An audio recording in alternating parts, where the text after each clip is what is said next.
Good morning, friends. Let me wish a happy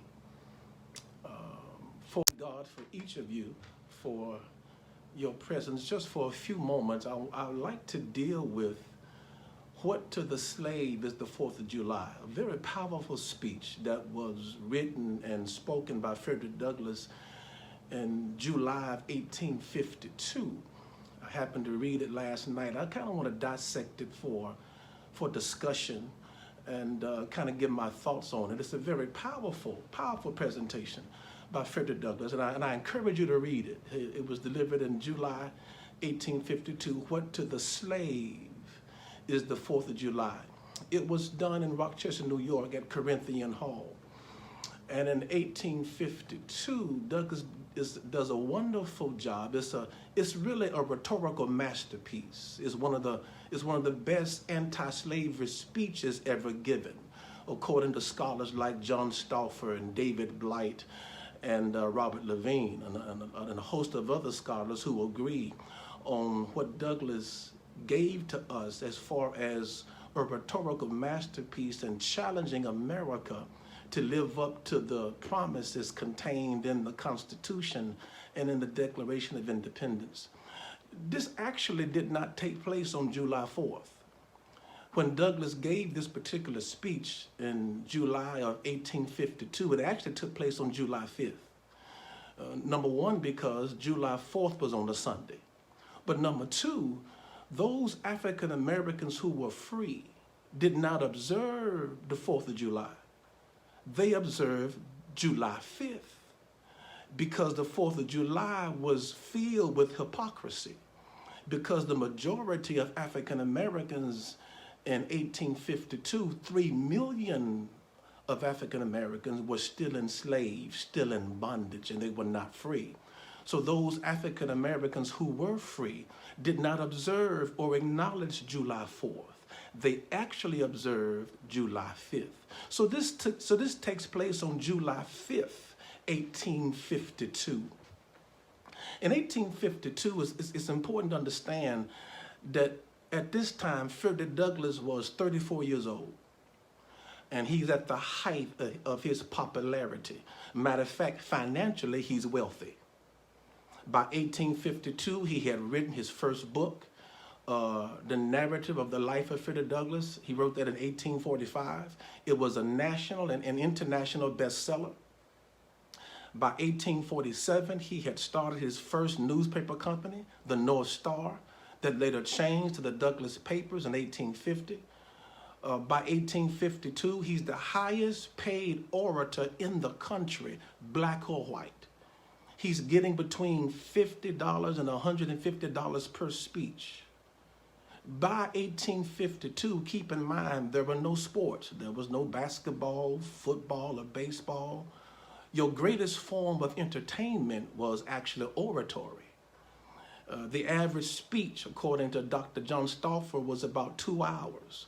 And people would travel hundreds of miles just to hear a great orator speak. And Douglass could command such an audience and such a drawing.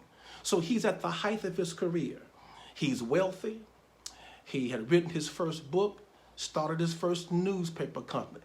So there's always been the model of a few African Americans doing well, but the group is still suffering. Even though Frederick Douglass was wealthy at this time in 1852, even though he was the highest paid orator in the country, there were still 3 million black folk in slavery. So there's always been the model of few of us doing well, but the masses are still suffering. Even though he's free, even though he's financially rich, even though he's young, he's an author, he's an owner of a business, but yet the majority of African Americans are still in bondage. There's always been the model. Even today, we may have our Oprah Winfreys and our Tyler Perrys and our LeBron James. We may have black billionaires and millionaires, but the masses are still suffering. The masses of black folk don't have health insurance. The masses of black folk are working 2 jobs and still can't make the ends meet. They call them the working poor. So we still have that context even today. So in 1852, Douglass is at the height of his popularity and he's economically wealthy. And so he begins the speech. The speech consists of about 3 moves. It's the 30-page speech. He starts off with a sense of hope. He says America at this time is 76 years old. He says that's a sense of hope. Because it's still young as a nation, it has time to grow and change. Because nations are judged by thousands of years, not hundreds, according to Douglass. So because of America's usefulness as a nation, it has time to grow and change and develop and to be something different and to be something better. So he starts off with hope. He ends up starting off in the introduction, he uplifts the founding fathers. And early on, you can see what he's doing. He says, the 4th of July is your day, your national independence, your political freedom, your fathers, your founding fathers. He uses a personal pronoun. He says your, and he's setting them up for a major move. He starts off with hope. He highlights the founding fathers, and he highlights the youthfulness of America. And then he makes a change in the whole presentation. He says, the 4th of July is yours and not mine. You may rejoice, I must mourn. And then he says this. I'm going to read this part to you. He says, what to the American slave is your 4th of July? I answer, a day that reveals to him more than all other days in the year the gross injustice and cruelty to which he is the constant victim. Now watch what he says. He says, to him, your celebration is a sham. Put a pin right there. He says to him, to the slave, your celebration is a sham. He goes on to say, your celebration is bombast, fraud, deception, impiety, and hypocrisy. And when he says celebration, he means the 4th of July, the national anthem, and the flag. He says it's a sham, bombast, fraud, deception, impiety, and hypocrisy. Why? He says, have you brought me here to make fun of me, to mock me, when 3 million of my folk are still in slavery? His point was this, and it's a major point here that he's making. We as Americans have a tendency to hide behind patriotism and use that as an excuse to ignore a major social problem. In 1852, America was hiding behind the 4th of July, hiding behind the celebration, hiding behind the flag, hiding behind the anthem, and ignoring a major social problem, slavery. And so America, we have a history of hiding behind patriotism and ignoring major social problems.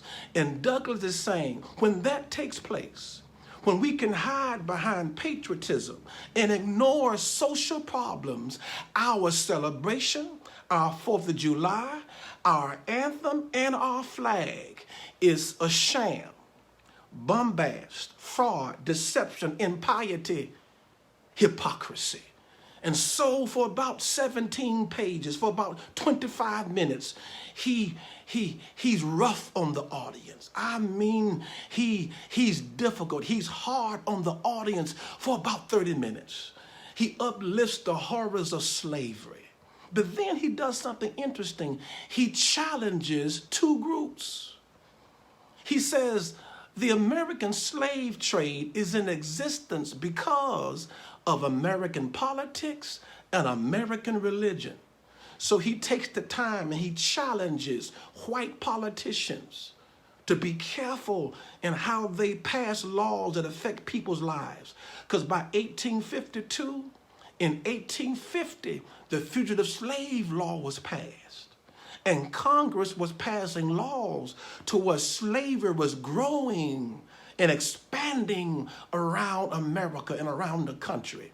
Matter of fact, the Fugitive Slave Law said you can take a free black person and put them back into slavery by law. That was passed in 1850. So Douglass is challenging white politicians.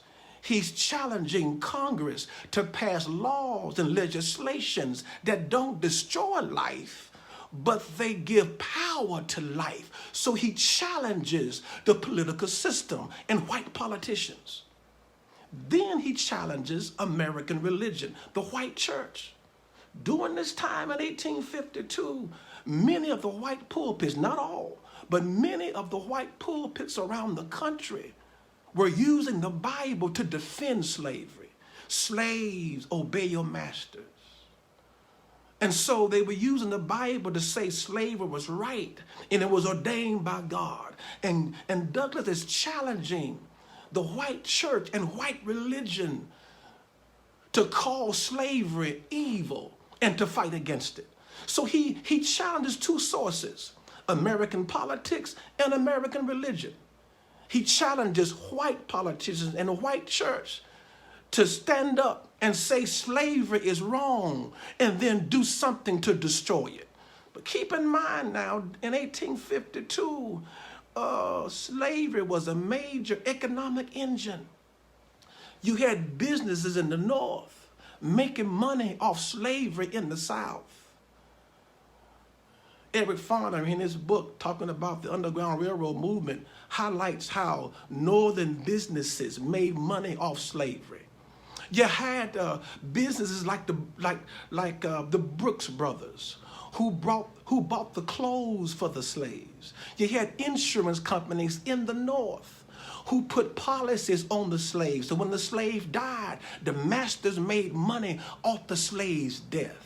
You had shipping businesses in the North who brought their ships, brought them to the South, brought them to Mobile, Savannah, Georgia, to pick up cotton, sugar, and take them back to New York and then take them over to Europe. So you had businesses in the North who made millions of dollars off slavery in the South. So there was a growing vibe in the country to not end slavery because it made too much money, not only for those in the South, it made money for those in the North.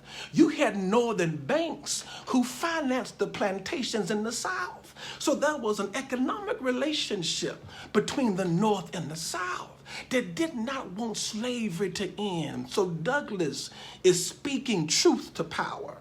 Douglass, in this speech, is speaking to white politicians and to the white church to stand up and say slavery is wrong and do something to end it.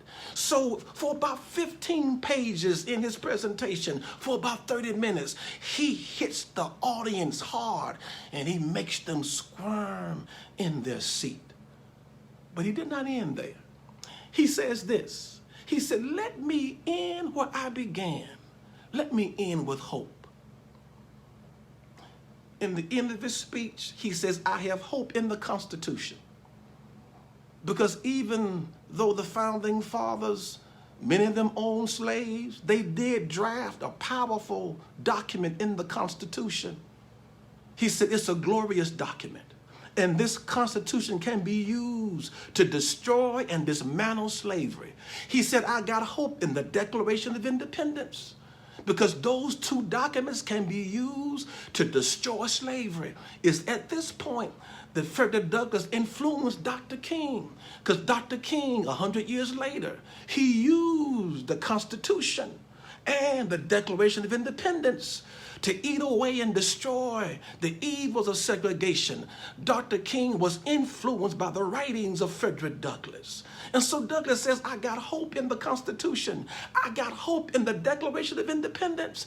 I cannot leave this presentation without some hope. And here is the hope. It's going to take all of us to face it, fight it, and fix it. Whatever the issues are, we face it together. We fight them together, but then we fix it together. We fix it in such a way where everybody wins. There are no losers.